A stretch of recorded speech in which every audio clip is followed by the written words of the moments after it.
Check, check. Check, check.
Hello, Bill. What good is a Right. like it? If it's not-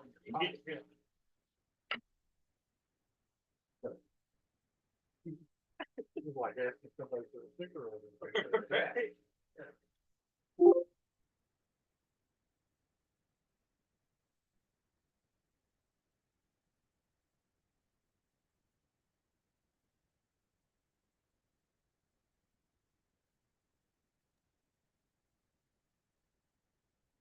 Can you folks hear me? We can hear you. Can you hear us? Yeah, I can. Thank you. Thank you. Hey, Bill, How are you doing, Hayden? I'm hanging in there. Okay, me too. Just. Yeah,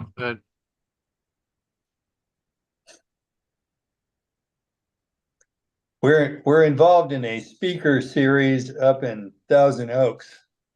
8 speakers over the next 8 months, and it's always on the third Tuesday. it's handy. Or often is, anyway, so I have to attend remotely because it's in a couple hours from now and can't get across LA late in the day. Yeah, The next best thing. not if it has a big enough edge on it.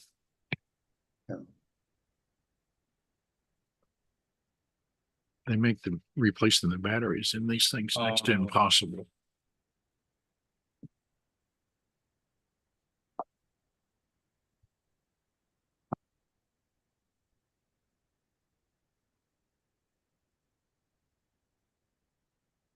Crack that open for you.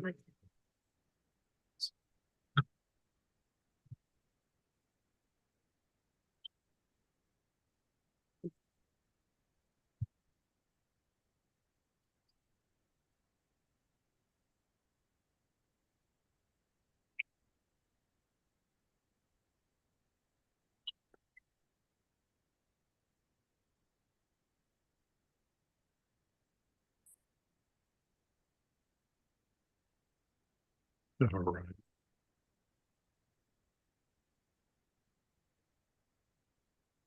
And probably find out I bought the wrong batteries.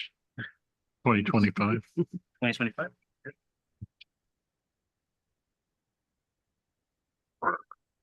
I know, that's like.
Go Rider. At the parent teacher conference. Oh, yeah, good. How's it going? Hanging in there. No big complaints. Nothing that younger age would hear.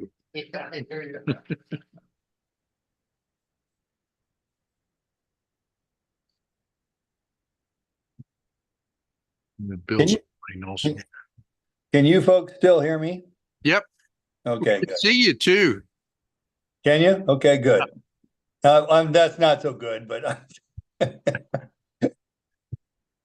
least we can see your hands and the bottom of your chin. okay, well, I'll tilt it a little bit. How about there? Now we're up to your eyebrows. Okay, all right. Until you leaned back and then it was okay. All right, doing my best here. That's good. I got this thing propped up on actual telephones and got another cell phone holding the bottom of it. Real sophisticated. I think I need a laptop. All right, is that better? Yes, that's perfect. All right, thank you.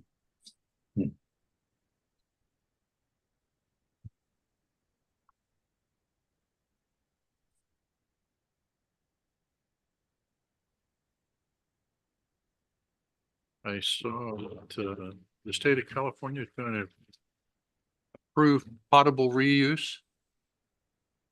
Yes. Hmm. Correct. Yeah, direct. PR, yeah. Yeah. PR regulation. So that's a big deal. Yeah. I know there was some people that started work a long time ago, or like city of, they didn't really have much options for an indirect, Direct. so they just went forward with it, and they were waiting for the regulations. But others, you might see some projects, yeah, you might see some projects happen pretty fast. Okay. That's making the city of San Diego take a look at, Pure water. yeah, well, more the phase 2. Phase 1 is. He's done. Yeah, that's he phase committed. 2. But phase 2 was gonna require pipeline up to San Vicente. Oh, really? Because they just didn't have storage where, wherever they're taking it now, Miramar Lake or Yeah. smaller. So for the larger flows of that, so now they're kind of going, well, more cost effective to add a little more treatment, just go direct, or let's take the plan. That may end up pushing out the. Well, the question will also be is can you upgrade or change over time the existing facility so it's direct instead of indirect? Yeah. Yeah, there may be cost savings there over the long term. Yeah, it seems like the 2 big projects, the county project that we've been out to look at, and San Diego's phase 1 pure water are kind of staying the course with. Well, they've already got all their Yeah. engineering and design work done and they're, Hard to turn the boat now, right? unless you had it built into your plan.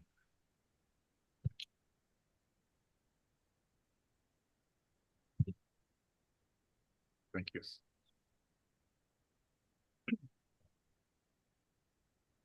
Hello, everyone. Oh, Bill Sheet is remote too. I'm sorry. The 2 bills are remote. Bill squared. Bill squared. Bill, hi, Bill.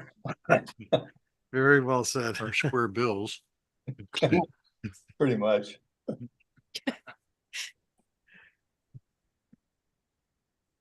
1:00. Okay, are we ready to go? Yes, we are. All right, well, it's 1:00. Let's call this meeting to order. If we could please stand for the Pledge of Allegiance.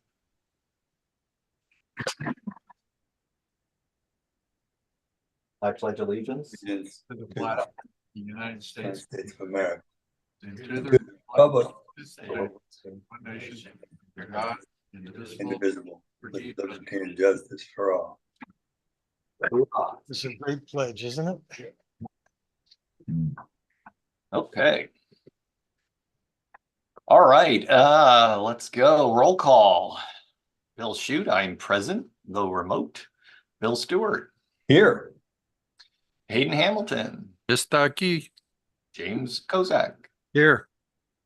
and is our alternate Harp available? I am available.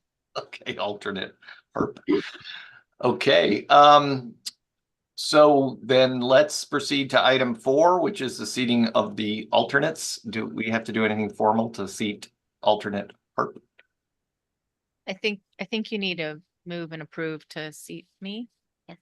Could I have a motion to seat Do we need to? Yes, because you don't have a The quorum quorum in- with them is that both being okay? remote. Mhm. I move we seat Carleen Hart as an alternate. Second, all in favor?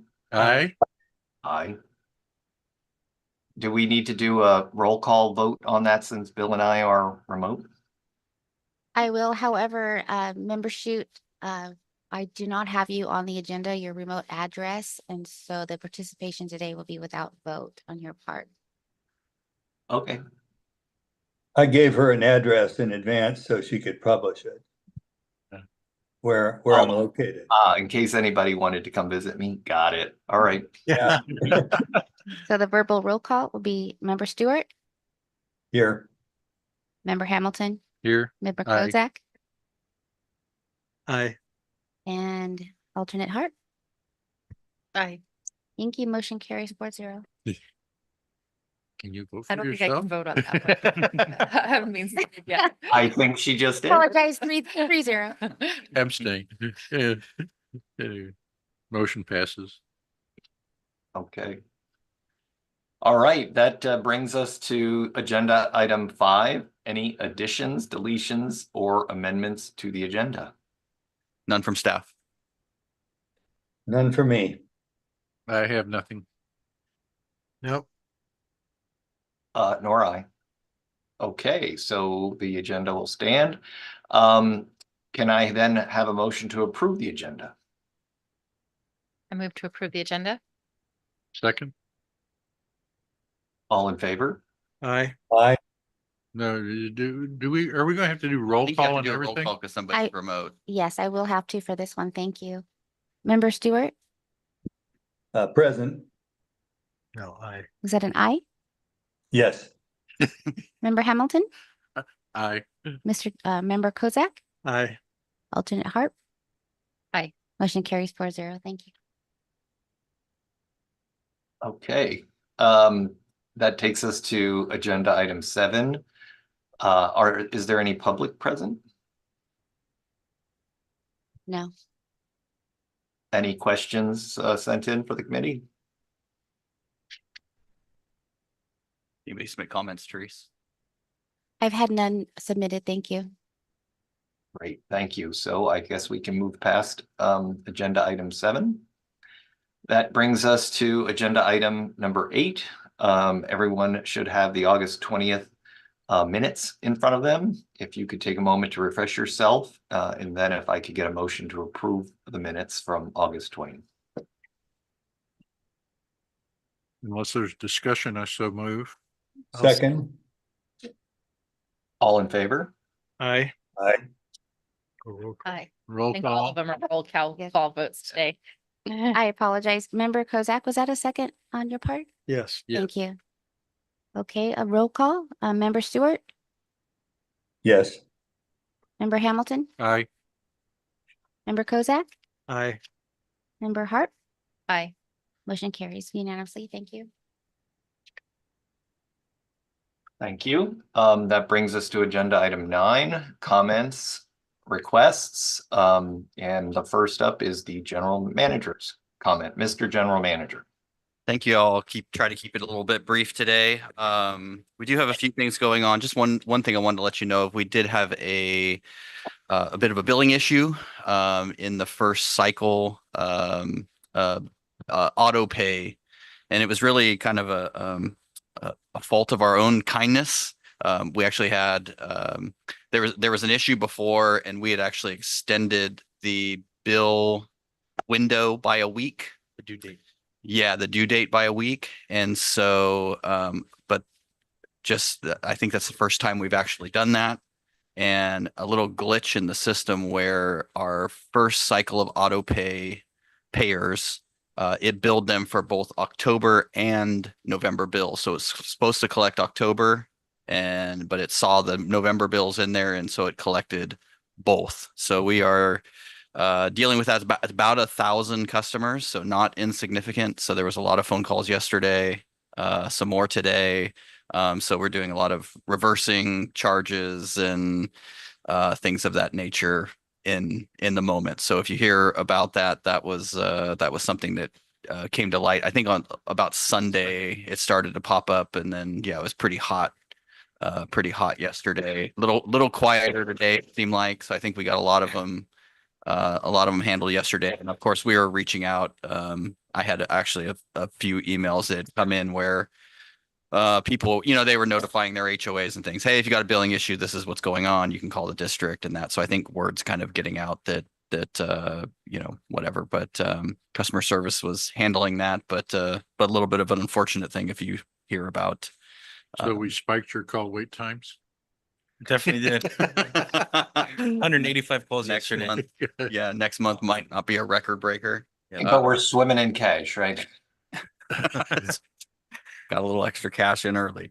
Yeah, unintentionally. So yeah, the billing system is relatively new. And so we're kind of, yeah, sometimes these quirks kind of come up as you go along the first time you do something. You learn the pitfalls. And so this one we're learning the hard way a little bit with about, yeah, like I said, about 1,000 of our customers. Is that right? Yep. Yeah. Sounds good. So So I to be was, cap- could I make a comment? I was playing golf yesterday with a fellow who spent his whole career with Metropolitan Water District. And he now lives in our Rainbow area. And and he said, man, that water bill was huge. What did you guys do? I said, well, we've only raised the rates by 4%. He said, no. I got this huge bill. I said, well, maybe you ought to call the office or check and see if you're leaking somewhere. well, so that's what I mean. Now you know, word is out there. Yeah. Yes. Yeah. So anyway, so we're giving them the option. I mean, we can reverse the charge, or they don't get a They bill don't get until a bill. December. If we just want to leave it as is, but obviously giving them that option to do that. So again, and this is just the first cycle. So obviously cycle 2 and 3, that won't happen, but just our auto pay customers from cycle 1. That's so that's going on right now. Jake? Yeah. So how do we prevent this from happening in the future? Well, I mean, we know about it. So if there ever is a case where we extend that due date, we just basically have to make the fix where it doesn't, it wouldn't pull in next month's bill within that billing cycle. Yeah, go ahead. We would generate the next round of bills after that due date. Yeah. That would prevent that from happening. So Okay, Ending the due date ended up being after the date we processed the next month's bills. And so that's why it picked up. picked up both Okay. of them and Yeah. hit them on the auto pay. That's why Jake said we try to. We tried to be a nice guy. Yeah. Nailed him. Yeah. Or if we're ever a little short on cash, we know what to do. That's a joke. so when notifications go out for auto pay, it comes from Rainbow MWD, and then it usually states like one new bill. That's just a unit of measure for the bill. That doesn't have anything to do with the cycle. Yeah. Correct. Yep. Yeah. Thank you. So anyway, so again, yesterday was pretty hot on that. I think it's cool. Yeah, that's starting to cool off a little bit, but yeah, dealing with a lot of that yesterday.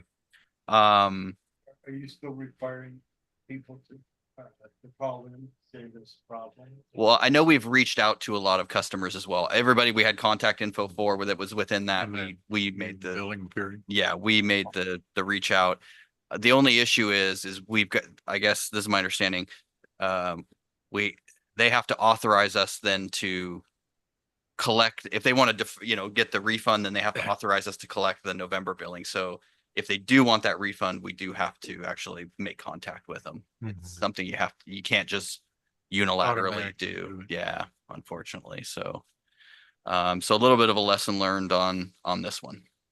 Yeah. As far as some of the things we've been talking about the last couple of months, the Gopher Canyon pipeline replacement, if you've driven down Gopher Canyon, you've seen our crews out there. The pipeline was actually all put in last week. And so the full length of pipe is about 360 feet. So the guys got about 100 feet a day. They put it in about 4 days, which is pretty good. 12-inch steel pipe. It's a pretty good production rate. And now they're making the tie-ins this week. So doing the tie-ins, so that should all be put together this week. And then obviously you've still got paving and striping and things to do in a subsequent week. But our crew should be pretty well finished up this week. Is that accurate? Maybe spill into next week a little bit. Yeah. It's pretty involved because they're replacing some valve cluster and doing some other stuff while they're, as part of that project. So, but a lot of it's a good piece of infrastructure that's going in. And one of the reasons that piece is important is we got verification, actually just today, that our last pump station site, which is Dentro de Lomas, so that's the third pump station, SDG&E will be out on Saturday to pull, set their equipment, pull the wire and energize that pump station. So we're set to start that pump station up next Tuesday. We'll have, back out the contractor and the pump station manufacturer and of course our operations crews and fire up that pump station. So that's the third and last pump station that we're going to commission. They'll also stay to do some, this is the pump manufacturer, the system manufacturer. They'll stay to do some training and that for all our operations staff. As far as, manual operation, auto operation, all those kind of things, make sure everybody's, all of our operators are up to speed on operation of those pump stations. We'll then roll into operating multiple pump stations. So like really the full commissioning and running them in auto. So, testing various set points and things that turn the pumps on and off and doing all those kind of things. So we've kind of done I guess what you would call like the pre-startup, making sure everything's functioning correctly. Now it's actually operation of the system, which will begin next week. So everything's kind of on track there. And again, the Dentro, or not the Gopher Canyon pipeline, that's in line for the Dentro pump station. If we want to pump up to our Gopher Canyon tank, that is kind of the route that it goes to. So that pipeline getting constructed was pretty important as far as this goes. So yeah, hats off to our construction crews. They've actually done a couple little projects that have kind of made all this work. Couple things that had to be reconnected and things like that. So it's been a busy month already for our operations group, and it'll continue to be for the rest of this month as those things get done. So does that mean that pump station now is considered operational in this fiscal year? Oh yeah. Yeah, it will be really, again, by, Tuesday, Wednesday next week, it'll be operational. The contractor still has some work to do out on the site. So you probably won't see the notice of completion and, until November, December, where the contract's complete. They still got, site fencing and things that they're still working on. But as far as operational, yeah. That kind of puts us on track, and that's why we're working on a whole bunch of other things. The board approved the purchasing the turnouts at last month's board meeting. So we sent those bill of sales back this week to the County Water Authority. Payment will go when we actually make the initial exit fee payment. So we'll just send both of those at the same time, because that's when the facilities will transfer as well. So we're working on all of that, getting that ready in the next couple of weeks, as we get the pump stations up and running and everybody's kind of comfortable with how everything's operating. We don't see any system issues and things like that. And so far so good. We did have one leak as part of one of the pump station startups, and could have been related to the pump station startup. We did have a pump that got shut down really quick, so it kind of hammered the system a little bit. We think that may have resulted in, it was actually upstream or on the suction side of the pump station. We ended up having a leak, and crews went out and fixed it. Not a huge deal, but anyways, those kind of things, we got to work through, make sure everything's clean. But as soon as that is, everything else is kind of set up to finish detachment. So filing the certificate of completion with LAFCO, or LAFCO actually filing it with the recorder's office, taking control of the turnouts up here. We are working on, this is with Eastern too. We're finalizing our boundary, because they've got to do redistricting. We have a water purchase agreement that we have to enter into with Eastern. So there's a lot of administrative tasks that are going on as well. But really that's going to kind of lead into some additional actions that, we'll have a lot of communication about. And that's really, basically all of our actions related to detachment. Most of that's going to be really deferral of any rate increases, as far as, communicating again. Obviously, we're not going to have to pass through the 14% rate increase that County Water Authority is passing through to all of its member agencies on January 1.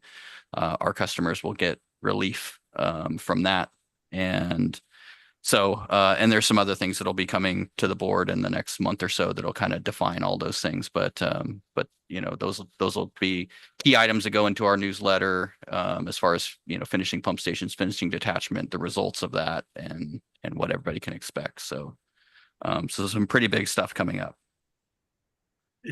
So is the current target date to be detached before January 1st? Oh, yes. Okay, Yes. so that's a great opportunity, I guess, to really explain to the customers. I've had several neighbors ask, you know, yeah, I thought we were detached already, you Yeah. know, and what about our rates and all these savings? And so it gives us an opportunity in the newsletter with the bill to really educate them that Yeah. this is now happening and all Yeah. these steps have had to meet, because Yeah, and I mean, if you weren't following it very, very closely, some of that probably got very confusing. Settlement agreements and Fallbrook's detached, but Yeah. you know, we tried to. I mean, we messaged that stuff quite a bit, but you know, but yeah, so it gives us another opportunity to kind of reach out with all that information. But yeah, we're looking, you know, we were targeting kind of November 1st, whether it's November 1st or 8th or, you know, but I think we're looking well ahead of January for sure. Okay. Yeah, that's what it's looking like.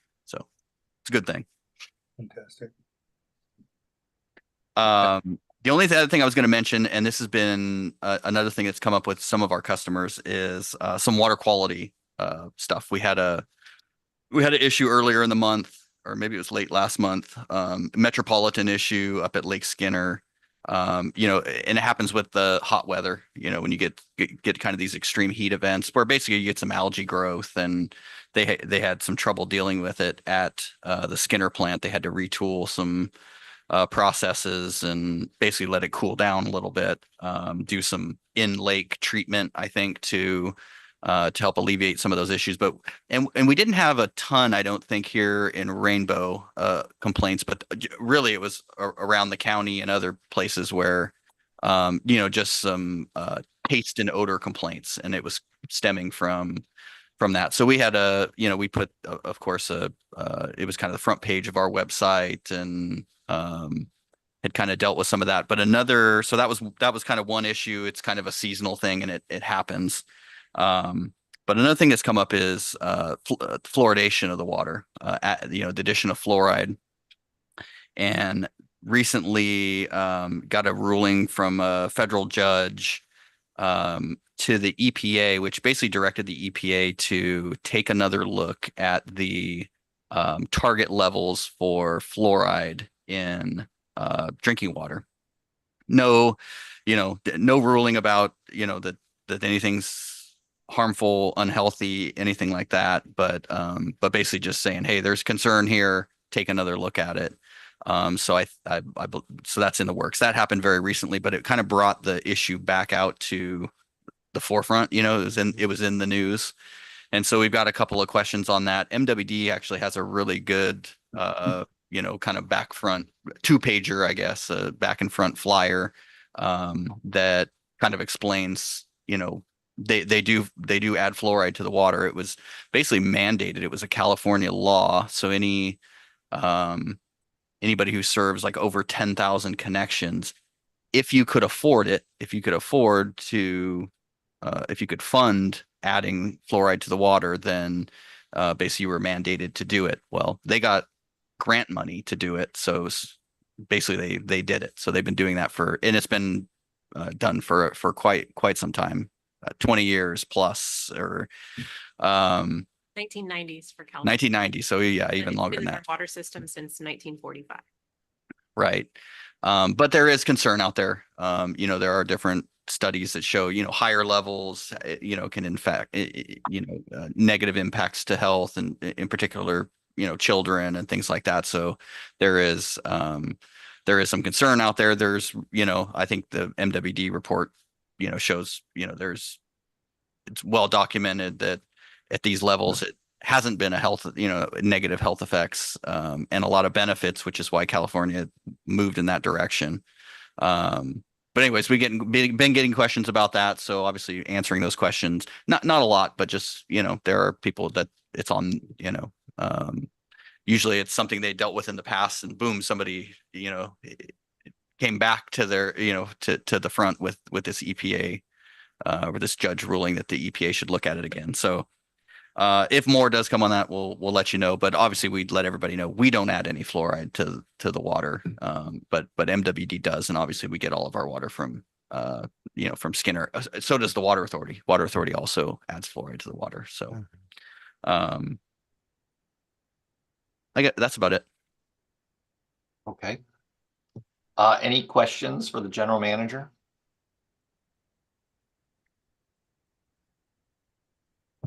All right, hearing none. Committee member comments. Why don't we start with you, Bill? No, I don't have any at this time. I am, I am very concerned though with the, with this glitch, nobody's fault, probably no idea the software would do that. And so, yeah, I don't attach any blame to that, but I do think that everything that we can do to get the word out that this has happened to about 1,000 customers, did I understand?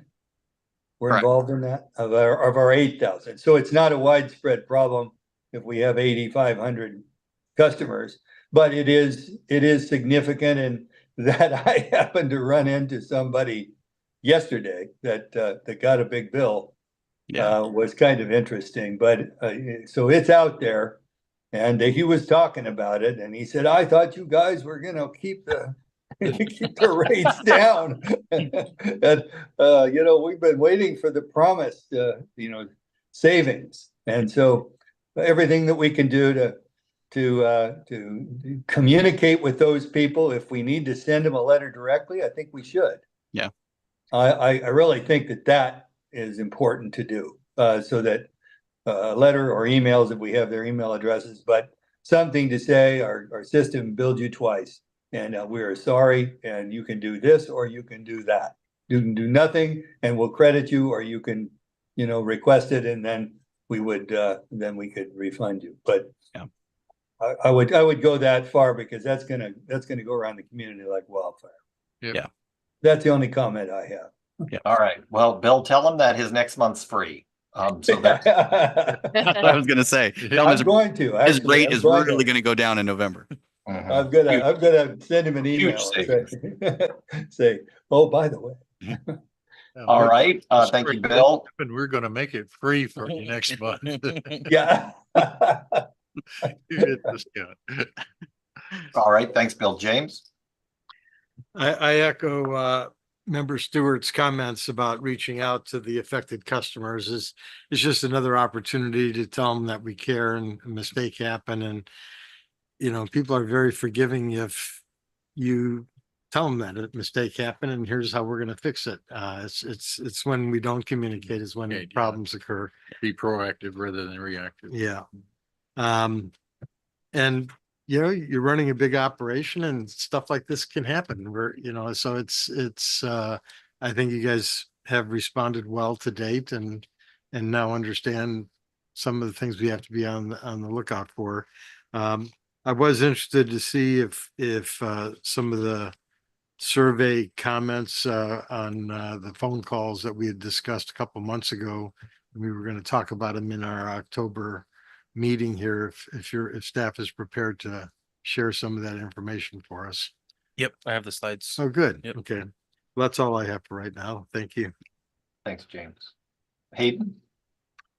The only comment I have has to do with the detachment. And granted, as Jake has outlined, there's an awful lot of dotting I's and crossing T's. But one of the things that the board talked at a special meeting last week was trying to present the information to the ratepayer in a way that it's clear as what is the affected detachment, short-term and long-term. And one of the things that was discussed was making it clear, since we know, if they're like my wife, the only portion of what comes in the envelope that's actually looked at is the bill, and all the other material gets passed on to someone else. That if we could do some sort of comparative presentation of the bill on the billing statement itself so that it says, this is what it would have been had we stayed. This is what it is now. So it's very clear and obvious. And that, I bring that up now because we're into the next billing cycle by the time we have another meeting. Yeah, yep. And so I wanted to make sure that the staff is thinking about that as well. How much room is on the bill? Is there room for it? I mean, Hayden, would it suffice if on the bill it stated that a comparison is included inside the envelope? Please check it out for the savings so that they look at the bill and they see that, and then the team has more space to talk about it. I don't want to get into the details, but my gut feeling tells me that it needs to be on the bill someplace. Yeah. I mean, details may be someplace else that you can point to, but Okay. you need to show it in red that says, this is what it would have been, and this is what we're asking you to pay. Yeah, Rick and I have actually kind of brainstormed how to do this within the limitations that our Okay. software gives us. And the Prop 218 rate limitations on what we can put on the bill, you know, as a charge. So it'll be challenging to do it on an individual customer by customer basis because of software limitations, but we do have that message space on the front of the bill that we change every month, that we can maybe use that to direct them to a page that'll allow them to calculate their savings, or something like that. So we're brainstorming the logistics of how to make it work. What registers with them is dollars and cents, and it almost has to be customizable. I mean, I know Yeah. that puts a real burden on us, but on the staff and the billing system. But yeah, I mean, it would be ideal to have everybody's bill, you know, accurate. If last month, if you used, you know, so many units of water, this is what you would have paid. And with detachment, this is what you're now paying. The other alternative, you have to have a plan B, could be to take what our average use is, our average customer use. Yeah. That's, yeah. yeah. And say this, To where it's an actual dollar. Yeah. That was kind of my thought, you know, it in red, you know, going, hey, your average customer is saving. I mean, it's going to be 10, 15% by the time we're done, depending on kind of some of the decisions we make. So it's not going to be insignificant. You're talking, you know, probably on an average customer, probably, you know, $20 to $40 or something like that on a bill. So I think that's something that's probably more realistic than having, you know, but that we're still working on it. Yeah. I mean, one thing that would get me, and I don't know how difficult this is with the automated system, would be to just add a page to the bill that says detachment results.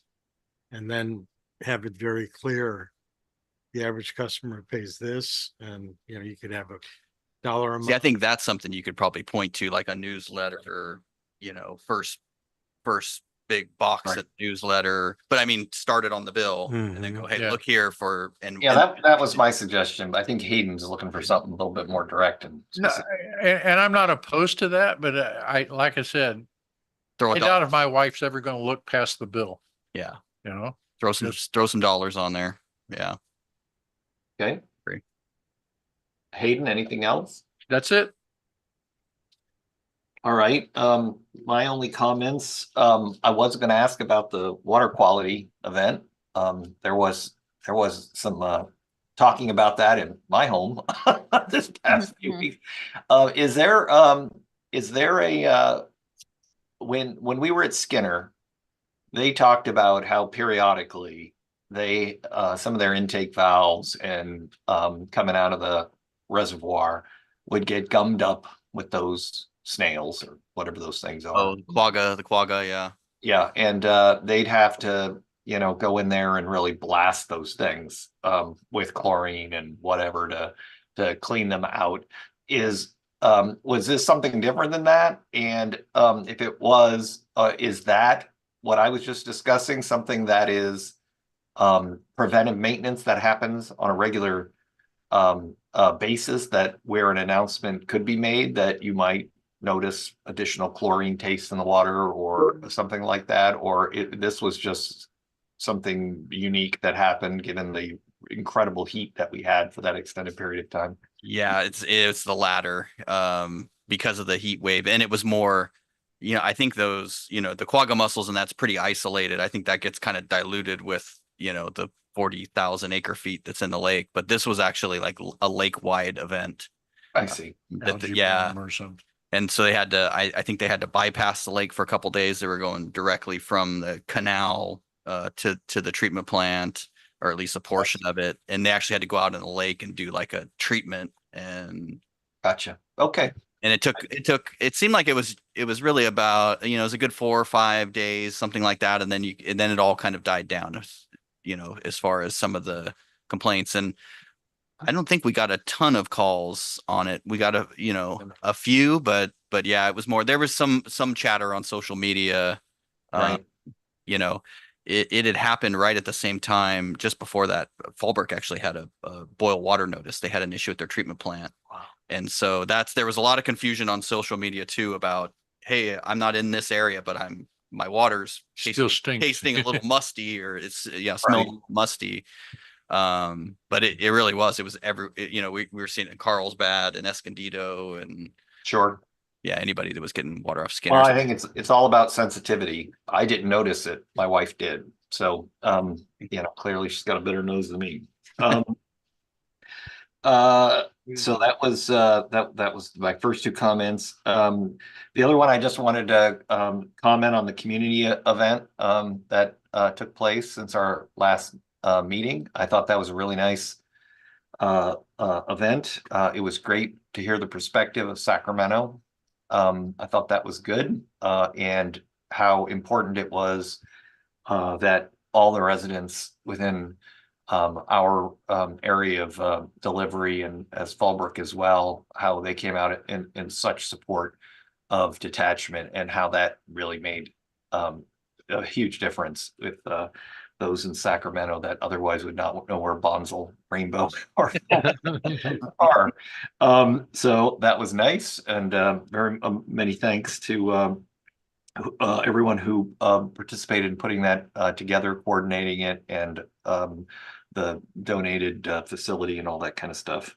And then back on this whole boil notice and just water delivery, and the guarantee or at least the promise that we make to our customers. I spent the last week in Florida for a little vacation. I basically did a little hurricane hopping, trying to stay away from Milton. Boy, you take for granted having clean drinking water when you turn on the tap.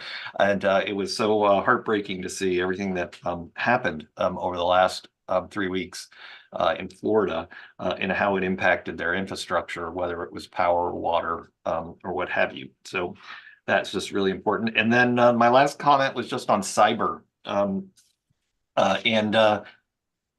don't know how many of you on the phone use Palomar Health, but they're having a massive cyber event or outage right now, and it's impacting everything. And it's like 5 days for them to respond. And I just wanted to make a kind of comment to management that as we look at our budgets and we look at the priorities, I know we've talked about cyber in the past, and all the things that we can do to harden our systems and teach great InfoSec awareness for staff, because most of these things end up being somebody opening a bad email, and how great of an impact it can have on our service delivery and being able to communicate, take care of our customers. So I just kind of wanted to bring that up.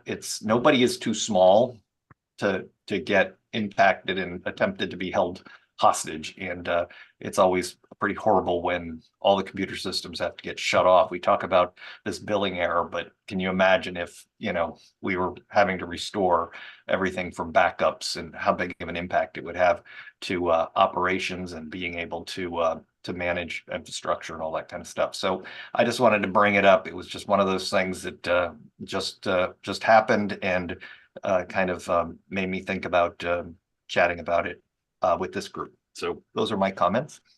I wanted to comment on that too, Bill, if you can hear me. Mhm. Yeah, about a year and a half ago, Scripps went through the same problem.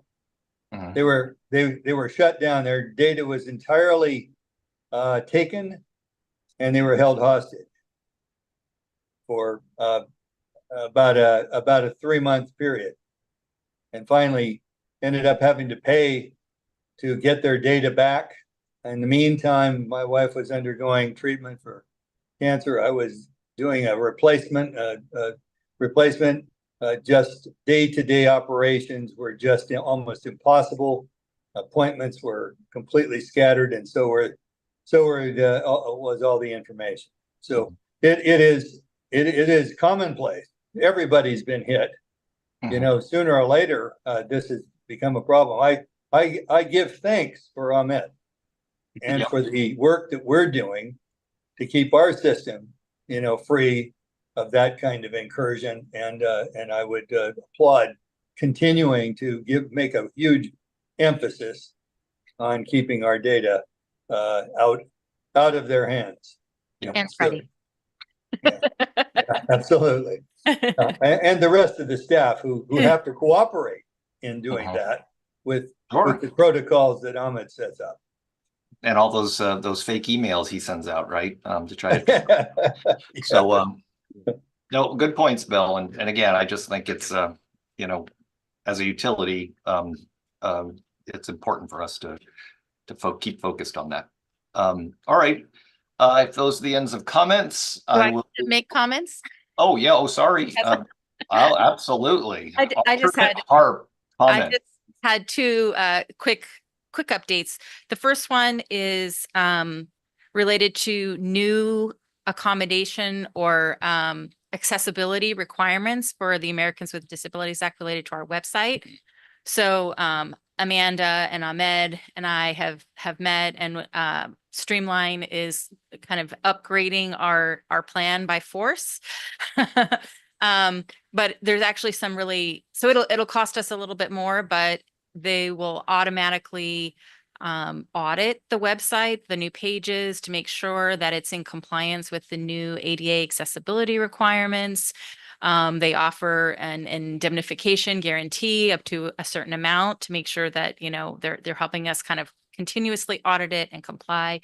And it also comes with some enhanced design features that we don't have with our current plan. So I'm sure there'll be future committee discussions about, some of the design enhancement options that we'll have when that upgrade, comes along in the next few months here. So that was just one quick update. And then we have one position open right now. I do a lot of outbound communication and outreach to potential candidates that I'm trying to recruit. And I think this recruitment cycle, more than anything, I keep hearing over and over again, oh, Rainbow, I've heard of you now because of detachment. Like I've heard you guys have a great reputation. You guys are doing some really, really innovative things, out of the box thinking in the interest of your customers. And it's almost always they've heard of us because of detachment that prompted them to look into us. They see our top workplaces multiple years in a row.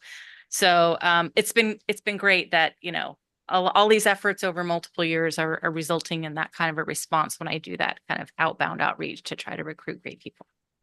Great. Carlene, anything else? That's all. Great, thank you. I'm sorry I passed you over. Okay, let me get back to my agenda. Okay, so now we move on to item number 10 on the agenda, which is the crop swap program update. For crop swap, if you remember from our previous meeting, we saw a little bit of a decline with our applications, but this past September and October, we've seen a huge uptick in approvals. So for September, October, we saw 6 submissions come through. One of them was avocado rootstock and 5 are crop conversions. We had 2 projects that were rejected from the program, but then resubmitted due to some project requirements. So the administrator at Rancho Water went alongside and helped each customer go through the process so they could receive that funding. Mhm. And here's a look at our program metrics. We have 67 submissions to date. We are the highest number of submissions, all of the program participants. 55 projects were approved and 4 are in pre-inspection. And of those that are in pre-inspection, 2 are crop conversion. 1 is an avocado tree rejuvenation and 1 is an avocado rootstock. So to date, we have used $765,700.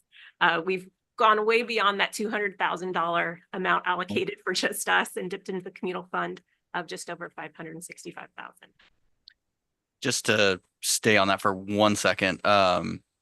So yeah, I was looking back at the numbers and it's almost, I think because of what a lot of it, because what we're doing in this, or the success of our customers really, there was 1.25 million in that, first come, first serve funding. And so in essence, we've got 565,000 of that reserved. So almost half of it has been, divvied to Rainbow. And Valley Center was doing pretty well too. They've got, I think they're, last I saw, almost a couple 100,000 into it as well. Vault Work was over there, 200,000. They're about 100,000 over. And I haven't seen their numbers in a little bit. I guess the point I'm getting to is, we're running through the 5 million pretty quick. And so I think, yeah, we're going to really start talking about additional funding for the program. I think we wanted to make sure it was going to be successful before you go ask for more money. But it's obvious that this continues to be kind of a raging success down here. And so I think we'll, probably in the very near future, we're going to start talking about that. So but this is great news, 765,000. And I looked through the list of projects that hadn't been approved yet, but were waiting inspection. And just looking at the acreage and the type of projects, obviously, most of them are getting approved. There was another 150 or 200,000 just in the projects that already submitted. So Right. I think you'll probably see that, assuming those ones get through, I think you're going to see it over 900,000 and Wow. and on from there. So yeah, kind of an unbelievable response to be quite That's honest, great. beyond expectations. Good marketing, good communication. And we showed a map. I think we showed a map to the board. The projects are every division has projects in it. So all across all the divisions. For whatever reason, Division 1 though has quite a few projects. Yeah, down in the southern section, a lot of the avocado rootstock and things like that seem to be driven down in that southern area. So but yeah, so it was just another interesting look just to kind of see the spread. But every single division had projects in it. I don't know if there's an opportunity to take this success and have a little article in the newsletter about, this is unheard of to have a water district save their customers money or actually find grant money and then allocate it to some of their customers who participate. Most customers feel their water district just is there to hammer them, take the money, for the water and, thank you very much. But it's a reverse here of where you're partnering with your customers, which to me, that's a big story of success. It's the cover of our newsletter this month. Okay. Yeah. Okay. Our newsletter is all about ag this. Yeah. I would think somebody at Village News might want to pick up on that because it is unheard of. Yeah. Jake gave a really great presentation at the last board meeting. Oh, good. I'll have to call Joe Naaman. He had not picked that up yet. So maybe I'll see if I can. Maybe we'll wait till we hit the 1 million mark and then we'll do a Yeah, press that would be release. Great. Great job, guys. So this is a look at our total applications by project type. Avocado rootstock is still in the lead. Average project is 1 to 5 acres. We do have one project that was 80 acres and approved for scheduling automation. That's going to help out a lot with reducing the overflow of water. Yep. Big area. And then the average project here, rootstock, is 36 to 50K that our customers are receiving. It receives the largest amount of grant funds, Division One, was the largest amount of projects. Oh, that's great. And we have 41% of our customers are coming back to resubmit for other projects. So if they get approved for one, they're coming back for another project and slowly moving along to help improve their orchard. That's wonderful. That is good. And it was hard to get rootstock for a long time, so it's nice that they can get money for it and that they can get the rootstock. Okay.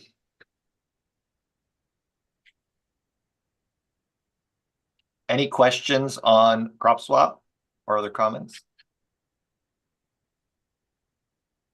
Okay, the next agenda item is the monthly call analytics, customer calls. Take it away. Got some good data for everyone here. So we recorded all the calls that we got for the past 2 months, August and September. So I don't know if you guys can see that, but the highest one was paying your bill, which was expected, right? So 250 calls in August. And if you look down at the bottom, I separated that 250 from the ag versus the residential. So we had about 24 of those were ag and 226 were residential. Second highest one was explaining the billing charges. That was expected as well because of the change of the language in the news, or excuse me, in the bill. So we were just talking about earlier, how revised language there. 106 of those, 95 transfer calls. So 6 of those were ag, 89 of those were residential customers. And these calls are transferred to various departments, operations, meters, admin, you name it. Service requests are 86. That varied anything from like leaks, high reads, everything in between. Starter cancel service, we had 72. Payment plans, our customers are allowed to do 1 payment plan per year. So we had 63 calls to offer customers payment plans. Out of those, 8 were ag, 55 were residential. 31 calls were for leak adjustment credits. A lot of people saw spikes in their water consumption. They thought that they had leaks. Typically, when it's hotter, in August, you're gonna use more water. You're increasing your irrigation controllers. So, but those are the calls that we were getting for leak credits. We had 18 calls for updating your contact info. 2 of those were ag, 16 were residential, 14 calling the wrong district. They just had the wrong number entirely. And then 10 of them were for flume. So only 1 person on ag and 9 on residential. So you guys can see a trend here. The majority of the calls are going to definitely be the residential customers.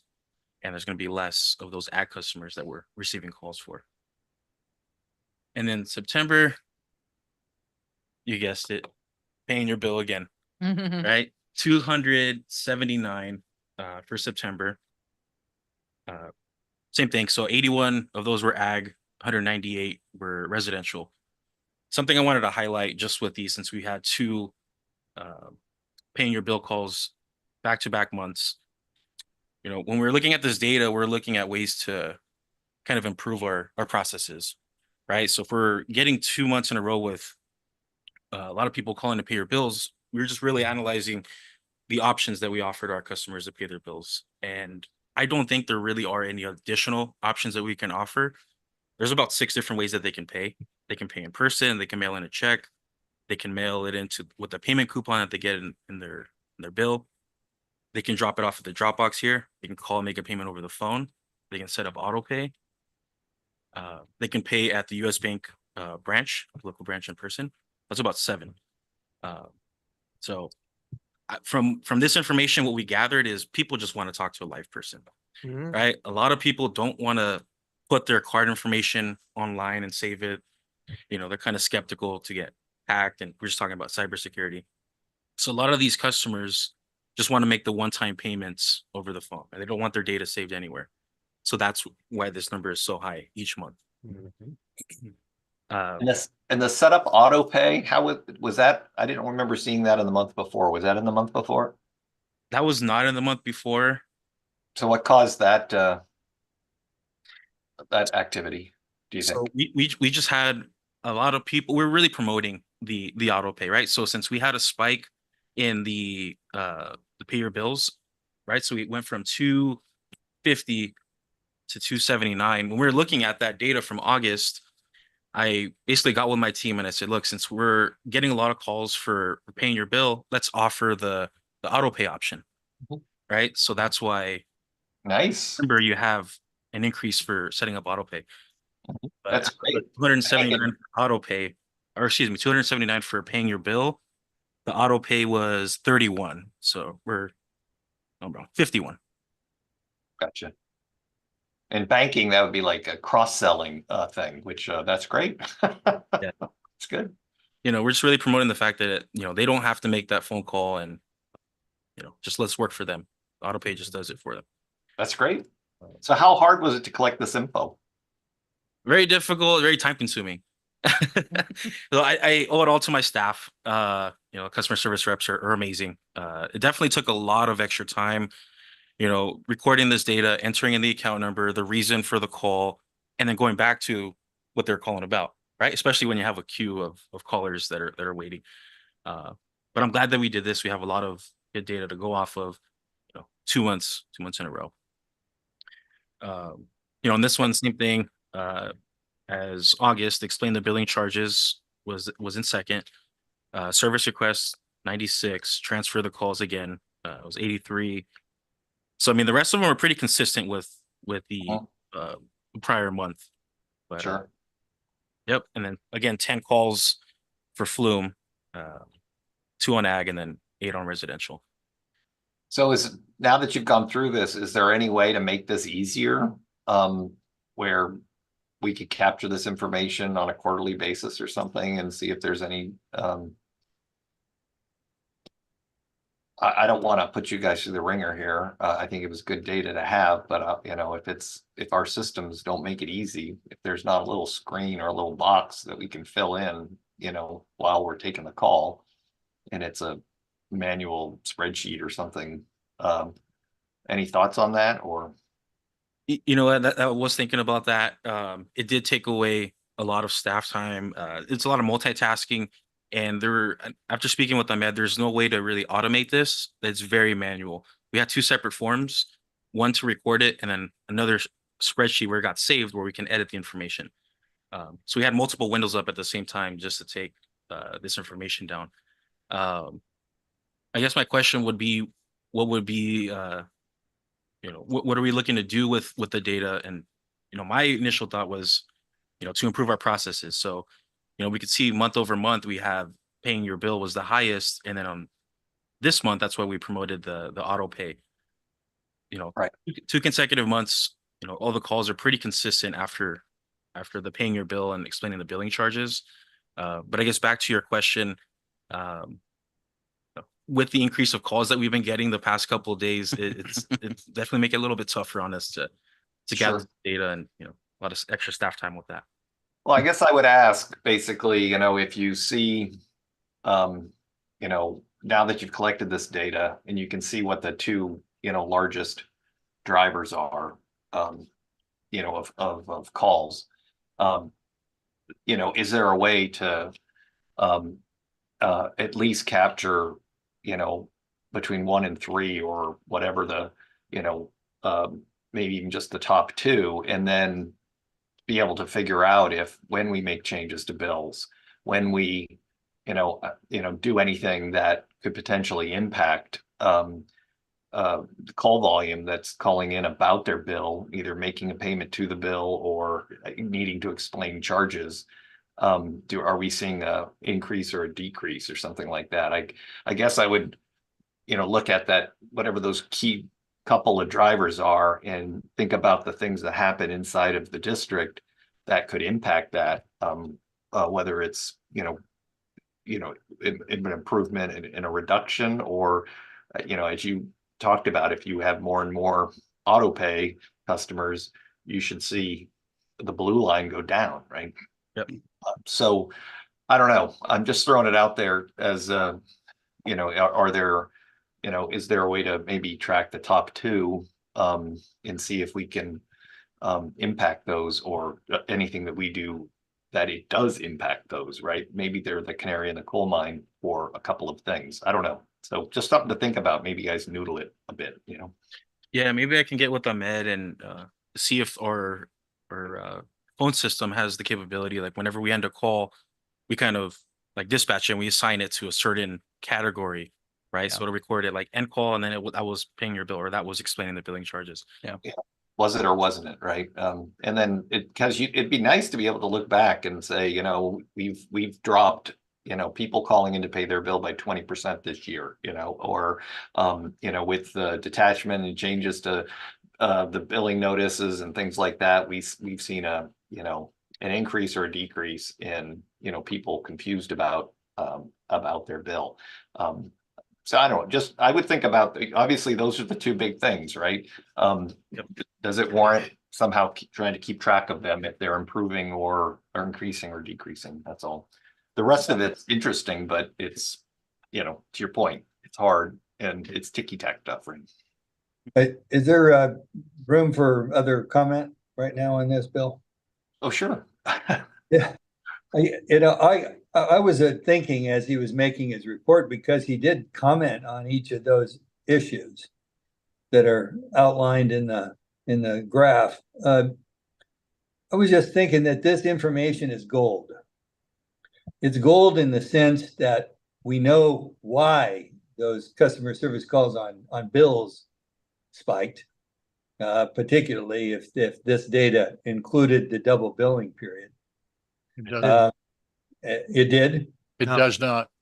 It does not. So you know, you can imagine what's going to happen, you know, as the double billing period goes through. But we will see that, and we will see when the community calms down and has less to say about the billing process and the costs as they better understand detachment and its effects. And then we'll be able to determine, you know, I kind of expect that as time goes on in the next year or two, we're going to see the number of service calls spike because we're able to do less with things like pipe replacement and so forth that are likely to spike because we don't have, you know, enough money right now to go out and replace all that 300 miles of pipe that's so old. And it seems to me that this metric is terrific. And while you're getting that, you're also getting the timestamp on all the calls, which you reported on, I think, last meeting, which I thought was fascinating. How you're doing in terms of how much time it takes to meet your customer's needs on the phone and so forth. So anyway, I would try to see if we can use our tech to make this easier for the staff. But I'd still think that collecting this data is important, at least until we're well past detachment and things settle into a more normal pattern. That's my view on it. Great. Other comments? Yeah, I see an opportunity here. I mean, if you look at explaining billing charges, you know, would a YouTube type video that walks a customer through his billing, that somehow we can get in front of the customer before they actually pick up the phone and call. So we know how much time we're spending, let's say on September was 146 calls on something that should be pretty easy to explain. And if we could make it through the website or whatever, capture him answering one of these calls and then illustrating it in a video, I tend to personally want to go through and look at that first to see if I can figure it out for myself before I pick up the phone and say, hey, can you explain to me what the heck's going on? Yeah. Okay. So, and I don't know on bill pay that one, there may be, you'd have to look at the nature of the call. But if somehow you could cut bill pay in half by having a standard FAQ, or whatever, then you're saving resources across the board. Sure. and you're using this information to, I think that's So- where it's communication, in developing the trust that our systems are secure. We have cybersecurity protections in place. So if, you know, if they're afraid about saving their bank information Yeah. to sign up for auto pay, maybe some future newsletter communications would be about the cybersecurity systems. it's essentially a Yeah. drill down. If I were going to spend time drilling down on anything, I'd take the first two columns there and see if there isn't some way I can pre-answer those questions. Mhm. So that Well, we do- I can move those off the table. Yeah, the video I think is a great idea. It's on the back of the bill, so we explain it on the back of the bill. So hopefully some people see that. We also realized we hadn't done a kind of a major update on our website recently. So kind of using some of this info, we Mhm. just did that in the last week. We updated the web, so there's now kind of on that front page where you see, crop swap and all these different things, there is understand your water bill. And now all that's updated with the kind of the most relevant information, but somebody walking through it might even be more, oh, here, Right. let me show Yeah, you. what here's the this is." bill. Yeah, it's Right. very effective. Mhm. I think one of the big positives about this is that we now have a baseline. Yeah, So we have the information. So, so at least we have a baseline that we can evaluate whether it can be managed in a way that's cost effective for you to report this more often. Or maybe, we can still discuss that and try some things, but maybe it's just like an audit to where maybe every 6 months I was thinking. you do a deep dive for 2 months. Yeah. And then we see what that results are and we compare it to the previous 6 Mm. months. And that Right. way we can see, what other opportunities are Well, you there. can also measure the effectiveness of the programs you put in place Yeah. too, is we put these 3 programs in place and saw these types of impact. Yep, no, good comments.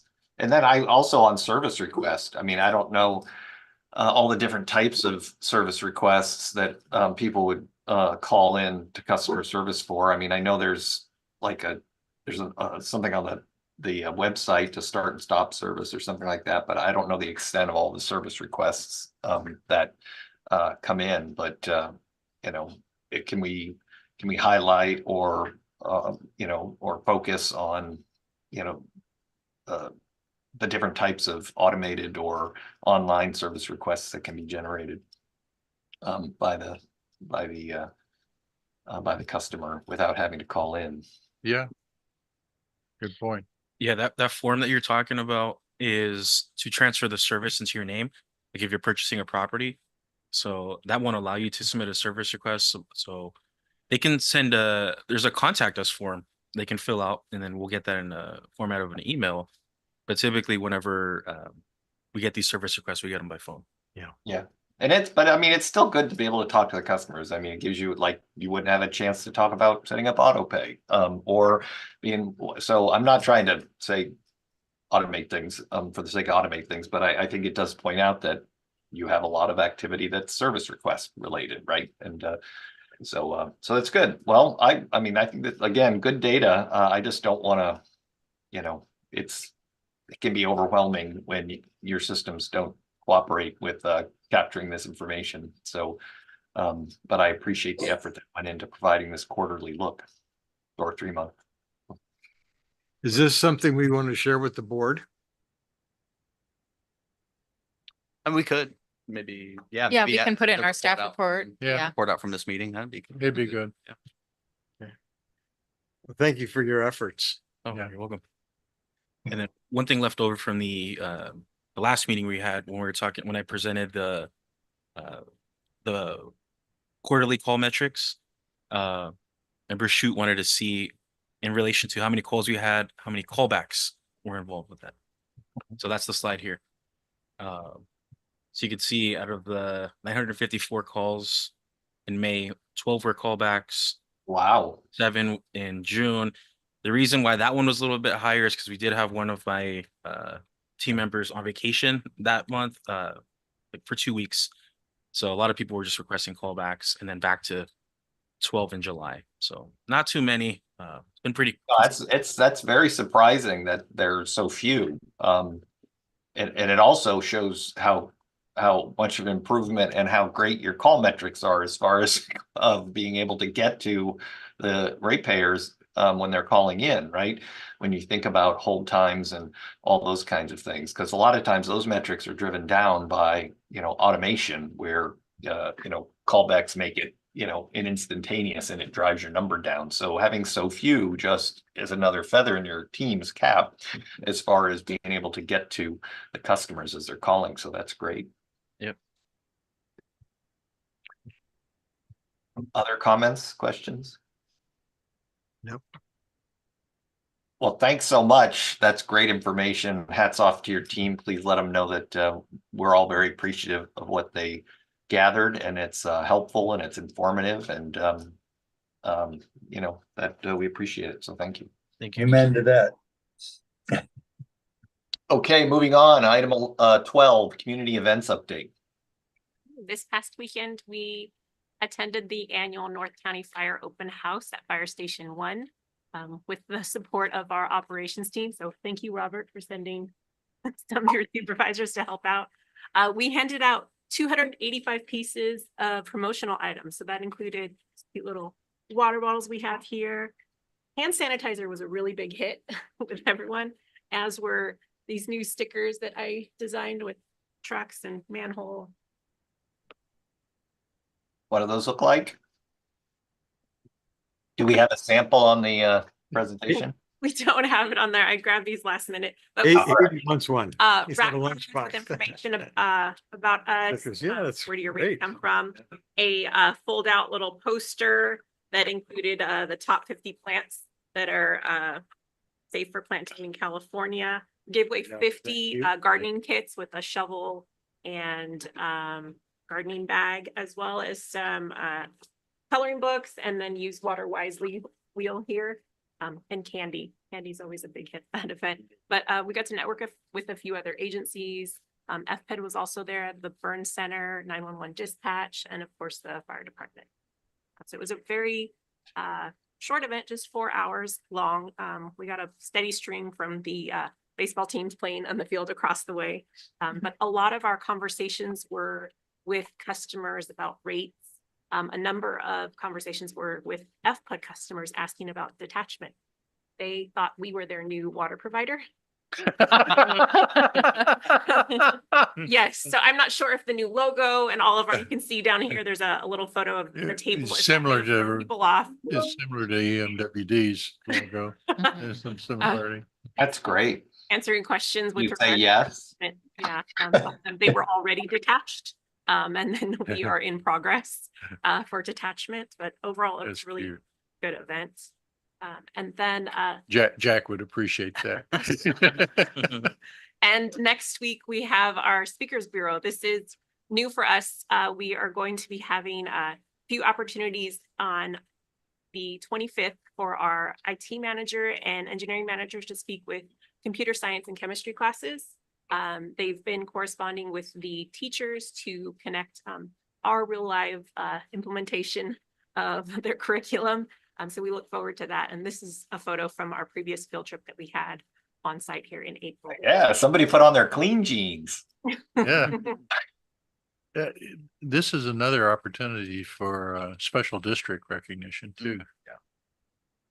We're hoping this That's will great. engage the students so that when we do have the field trip in the spring, we get students who are genuinely interested in how we apply the things they learn in class into our day-to-day operations.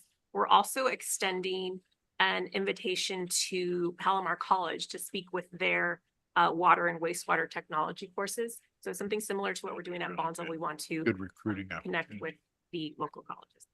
That's great.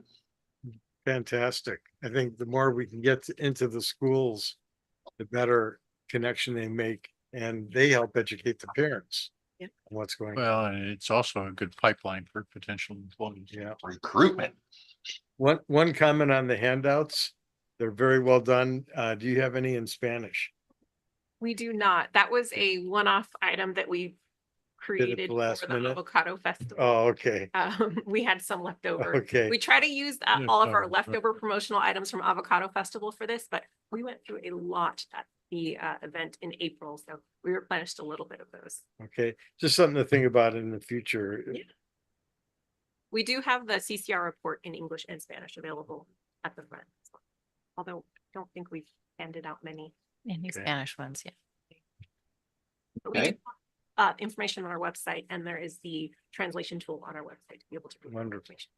Yeah, in all 465 languages. If you try to Tagali and everything else. Important. My Uber driver spoke Slovak on my way back from the airport. I was surprised, especially because I was a Czech Slovak linguist when I was in the army. So we started chatting. It was interesting. You never know where people are from, right? Well, this is great. Okay, any questions on the community events update? No. No pictures from the thanking the community for detachment? No, we do not have photos from that event. Oh, that's too bad.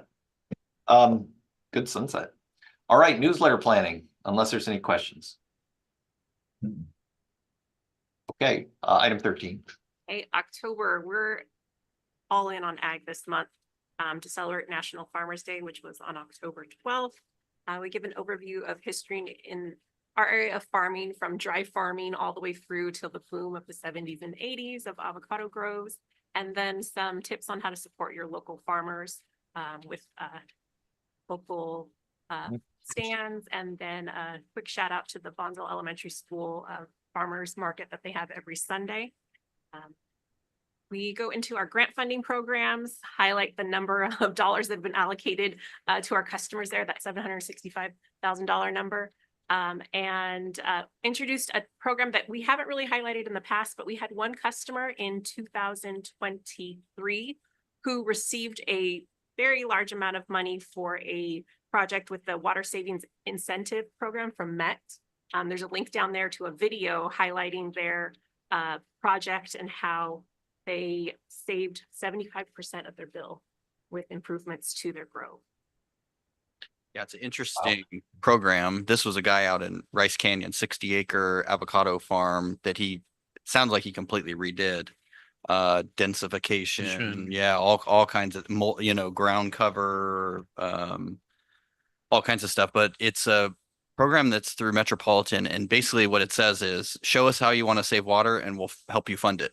And this guy used that program kind of uniquely, hey, I've got this avocado, and they funded it. And yeah, gave him an award. There was like 5 or 6 different awards of people that had gone through this program. And yeah, so anyways, but it was kind of a little bit new to us. It's you have to kind of dig in their website to actually Find get to it. this. Yeah. Most of it's the rebates for your controllers and all these different things that they offer, the leak detection devices and all that. But if you click long enough, you get to this program where it's basically that: give us a project and we'll help you fund it if it saves water. So That would be an interesting thing to promote within the farming community. yeah, so this is kind of first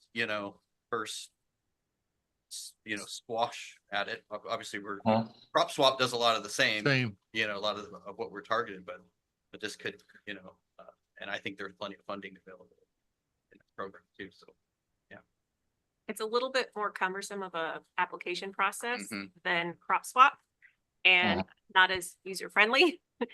We're very fortunate to have Rancho Water have an administrator who walks through any questions that our customers may have and assist them with the application, whereas this one is, you're all on your own. The most creative project will receive funding. That brings up a point in terms of, mining this gold of grants.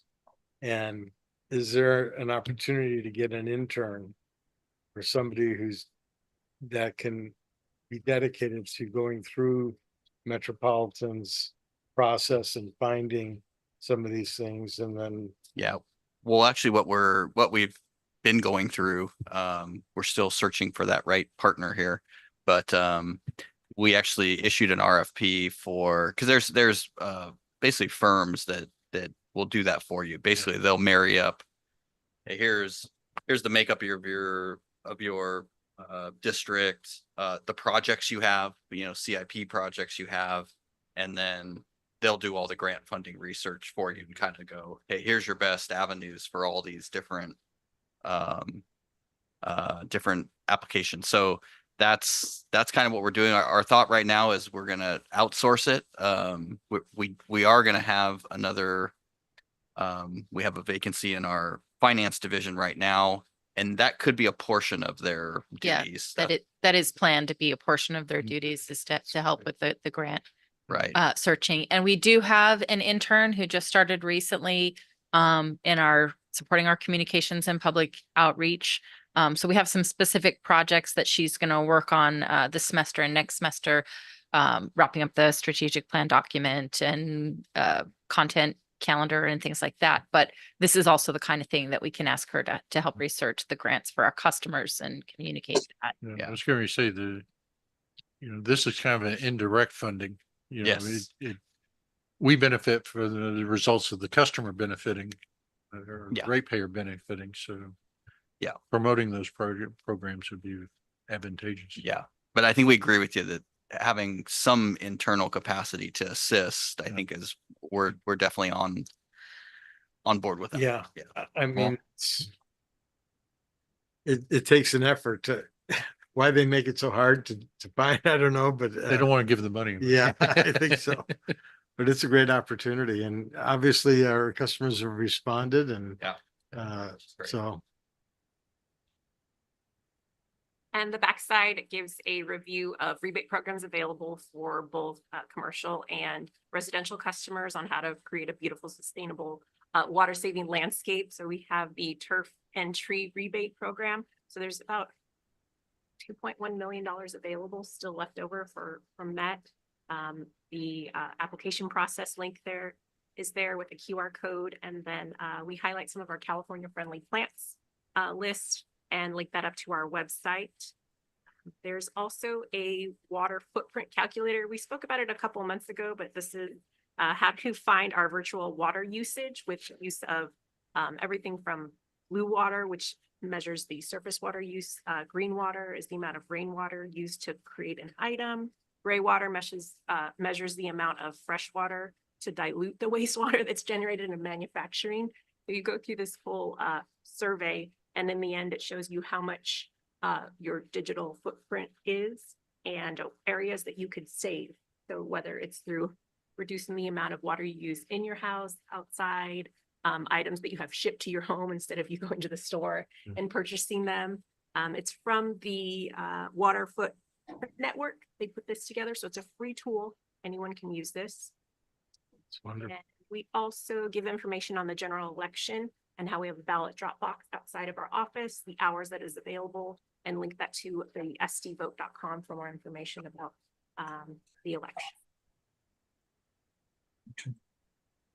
Okay.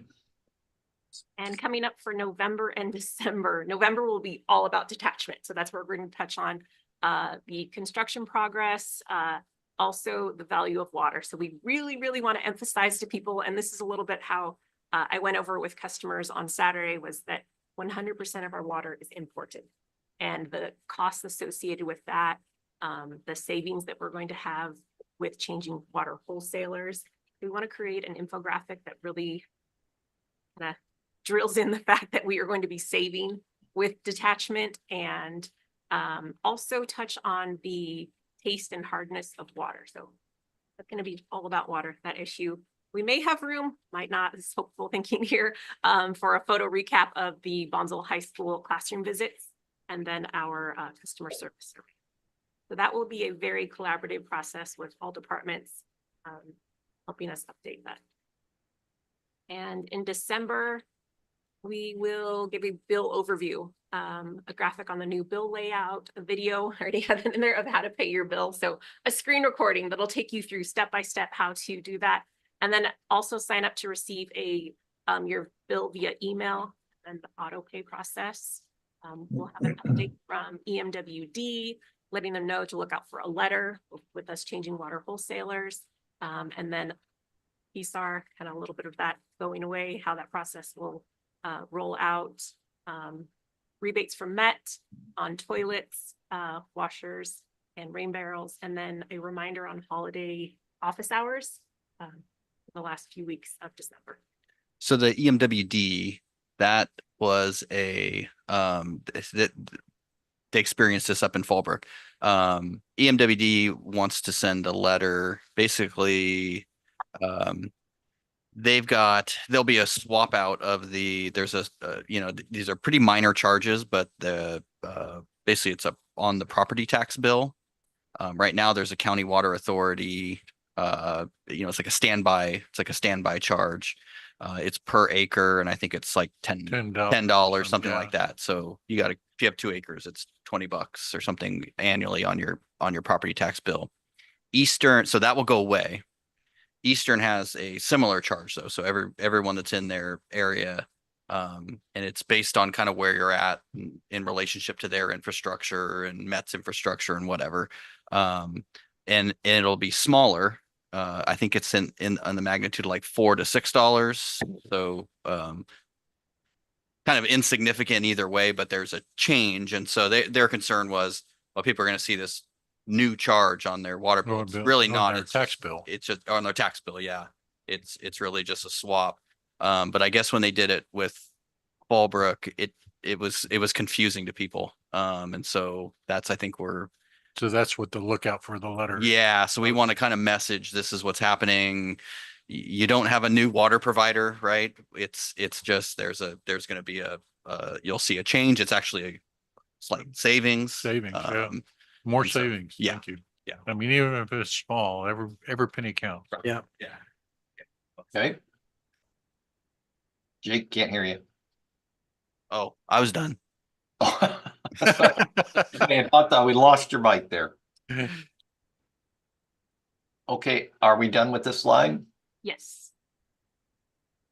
One quick question. So back to auto pay and paperless billing and the newsletter. So if you don't have notifications turned on, if the ratepayer isn't getting an email notification that a bill is due, and we have their email address in their profile, do we in any way send a communication out that says, here's your bill, or click here for your bill, or check the portal for your bill, or look at the newsletter, or anything? Is there any, I mean, if you're on auto pay, the only way you see this newsletter is by going to the website and clicking on your bill or clicking on the archive for past newsletters. If you're not getting a physical statement with it. I do auto pay, and it gets, basically I get the email that has my bill, my bill's there. I just have to click on it, and then it's the next 2 pages, right? So if I look at my bill and scroll down, then I get the newsletter. So it's almost like a virtual envelope kind of a thing, but yeah. Well, that's the only way, is you have to have notifications turned on. Yeah, I must have notifications.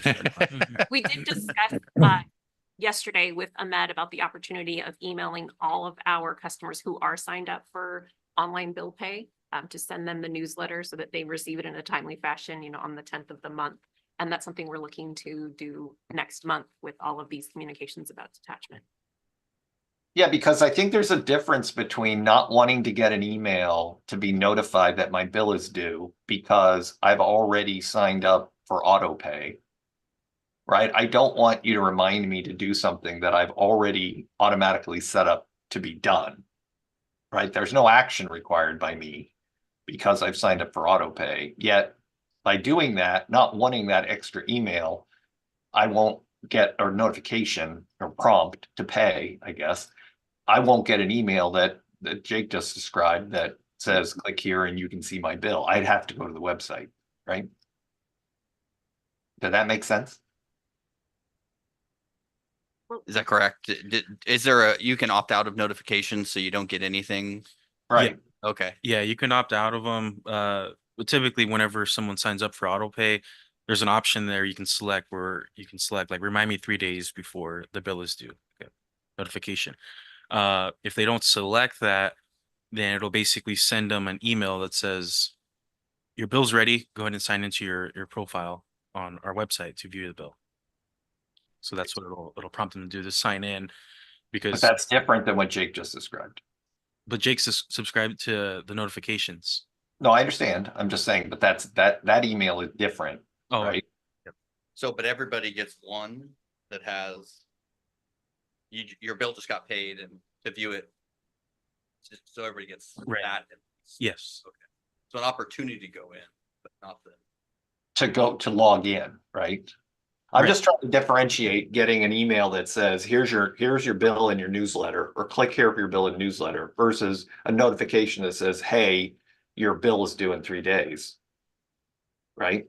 That sounds like those two things are different, or I'm just, that the newsletters I think are so important. And if somebody is doing, is helping out and enjoying the automation, then unless they're turning on notifications, they may not be getting that information, right? They're just getting a note that says, a text that says your bill's due, or you paid your bill and it was, $100 or whatever the number is.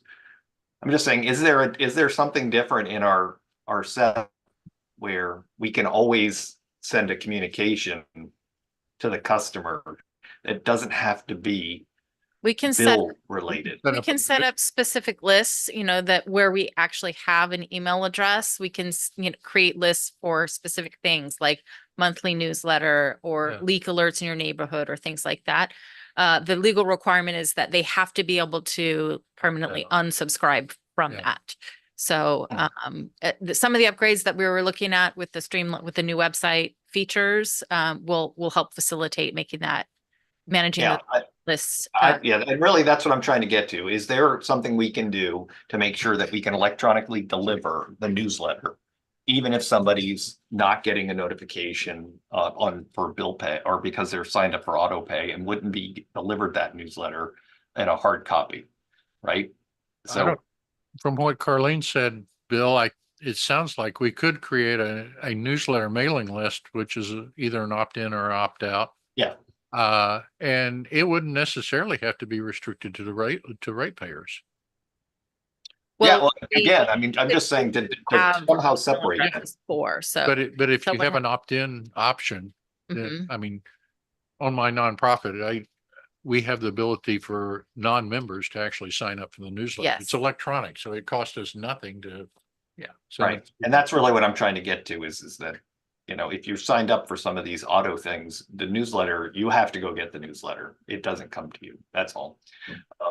So. But it sounds like from what Jake said, it comes to you, but it's buried underneath your bill. So you only get down to the bill and you don't bother to read the next I two have to look pages. Past the next page. Yeah. Right, but that's only if you've said, remind me about my bill, right? It's not if Yeah. you just bill gets, it's more of a notification, so. So I apologize, but I have a call that I gotta jump on right now at 2:30. If you guys can carry the meeting forward, the last section, I appreciate it. Thank you guys so much, and I'll talk to you next month. Thanks, Bill.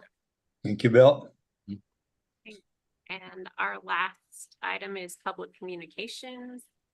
We had a front page story about our thoroughbred lift station opening on September 12th. People picked up our story with a nice photo there of Malik Tamimi from our project manager cutting the ribbon, and a photo of Jake with Hunter McDonald from Desmond's office, yeah. yeah, and then our new superintendent, Dr. Golly.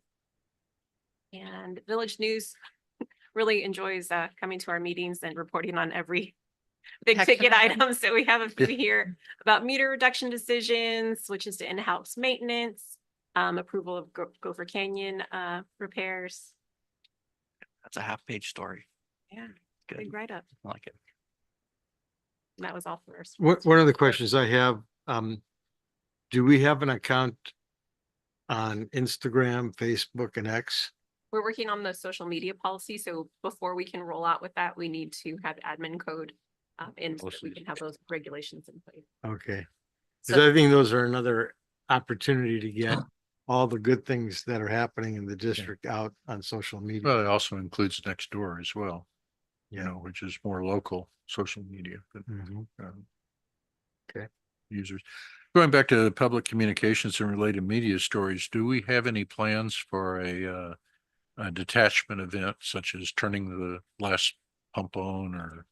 Yeah, Sure. Eastern I know wants to do something in January. So Kind of yeah. a ceremonial thing during Right. our board meeting. Would we be preempting them by doing a pump station piece? Not necessarily focused on detachment, but Yeah, because I think that, infrastructure. yeah, theirs is capital more, they improvements. wanted to kind of present us with something and kind of welcome to the family kind of a Yeah. thing. Mhm. So I wouldn't think so. Yeah. Just, yeah, as we're into holidays, you know, yeah, we'd have to, Figure Figure out out where we which can squeeze location that people in. can get to, where they can park and What, traffic one of situation. the critical items relative to the detachment was an issue on reliability. So we could pitch it as you know, we've got the infrastructure in place now to assure the reliability of the Yeah. of our system. Yeah. You know, yeah, and I think we'll be that, I mean, that'd be part of the message, I think. That, you know, that was the delay, Yeah. really, right? That was the delay. to Doing it, so. I just want to keep building on the story and I Yeah. don't want to wait till January for a big bang when we could have a couple of little, Mhm. Yeah. you know, things here and there. Yeah, we could probably do that. I don't know if we could get together a thing like we did for Thoroughbred, but maybe if it's more, Smaller- maybe more smaller internal. venue, yeah. Yeah, maybe more internal. I think it'd be good too, fun for Yeah. staff. I mean, But invite the press as well. yeah, but yeah, I think it'd be good. Everybody's putting in a ton of work on this thing, so it probably would be a nice, Recognize some of the yeah, key staff members who yeah, made it happen. yeah. Right. Recognition. Yeah.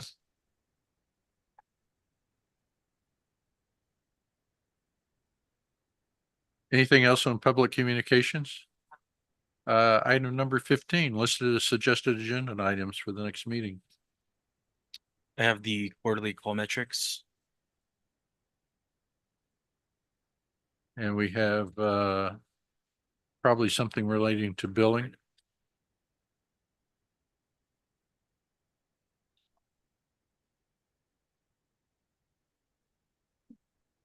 We're gonna have something relating to update on the billing communication. Yeah, we can. Yeah, we'll give an update on that for next month.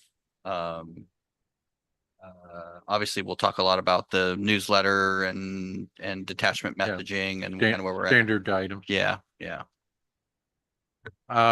Bill, do you have anything? I don't. I think that, I think the meeting's been terrific. We have had a ton of information presented and looking forward to everything that's going to happen in the next 90 days. Yeah. It's remarkable. Thanks to Jake too for continuing to drill down on all these details that are going to have to be resolved as we detach. And I know that it's got to keep him up occasionally. Thank I you. don't wash me. You too, Hayden. Sorry. If there's nothing else, then we're adjourned till November 19th. Thank you all. Thank you. In November, we have a special board meeting that day too, so it's kind of an abbreviated meeting. It'll just be like from 1 to 2, and then we're gonna roll right into a board meeting. Yeah, we have a bunch of actions related, the things I was talking about. Yeah.